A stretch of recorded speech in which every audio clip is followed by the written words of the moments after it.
मोदी शाह का जादू खत्म, सीएम भूपेश बघेल ने कहा। अब योगी आदित्यनाथ के रास्ते पे चल रही है बीजेपी। दरअसल बीजेपी प्रदेश अध्यक्ष अरुण साव के बुलडोजर वाले बयान पर प्रतिक्रिया देते हुए उन्होंने कहा है, भाजपा प्रदेश अध्यक्ष के बयानों से स्पष्ट है कि भाजपा में दो फाड़ हो चुकी है। नरेंद्र मोदी जी, अमित शाह जी पर पार्टी के नेताओं का भरोसा खत्म हो गया है। वहीं रोजगार, महंगाई, अडानी के सवालों पर वह चुप है, इसलिए अब दूसरे नेताओं के रास्ते पर भाजपा चल रही है। देखिए, सीएम भूपेश बघेल ने कहा कि अरुण साव जी अब योगी आदित्यनाथ के रास्ते पर चलने की बात करते हैं। रायपुर में मीडिया से चर्चा करते हुए सीएम भूपेश बघेल ने कहा, छत्तीसगढ़ में बीजेपी दो फाड़ हो चुकी है। अरुण साव का विश्वास अब मोदी और शाह से खत्म हो चुका है, इसलिए वे अब बुलडोजर की बात करते हैं। इसका मतलब मोदी और शाह का जादू खत्म हो चुका है, अब वे योगी आदित्यनाथ के रास्ते पे चल रहे हैं। अरुण साव जी आजकल तरह तरह के बयान दे रहे हैं और उसके ट्वीट भी देखो, उसके बयान देखो तो लगता ये है कि भारतीय जनता पार्टी में दो फाड़ हो चुका है।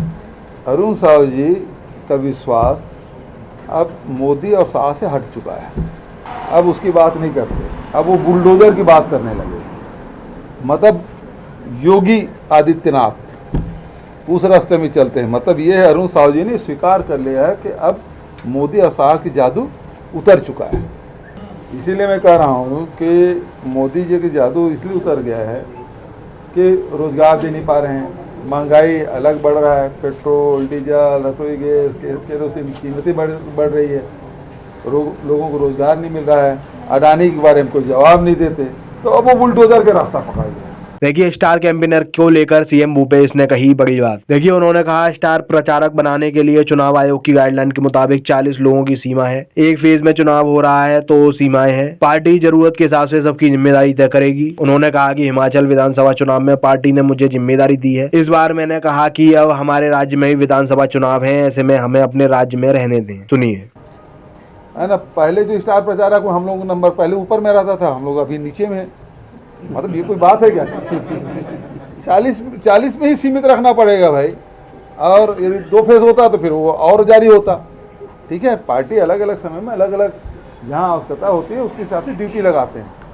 पहले अब जैसे सीनियर ऑब्जर्वर बनाया गया था हिमाचल में, इस समय मैंने कह दिया भाई हमारे राज्य में चुनाव आ रहा है, हमें थोड़ा सा प्रदेश में रहने दें, है ना। तो उस प्रकार से जिम्मेदारी तो वो तो बैठ के तय होता है ना, किसको कहाँ जिम्मेदारी। हर आदमी को एक हर जगह जिम्मेदारी दी जाए संभव ही नहीं। ठीक है, थैंक यू।